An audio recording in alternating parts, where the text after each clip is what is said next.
नमस्कार मित्रांनो, जय शिवराय. तर आम्ही काल गेलो होतो जू चौपाटीला. बघा कसा एन्जॉय करत आहे. बघा आमची सृष्टी आणि माझी छोटी मुलगी कशी बसलेल्या आहेत.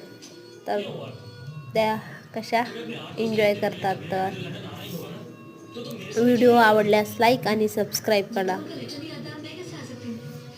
जू चौपाटीमध्ये फिरत होतो तर आम्ही जहाजमध्ये बसलेलो आहोत. तर बघा पाणी साईडला कसं उडत आहे.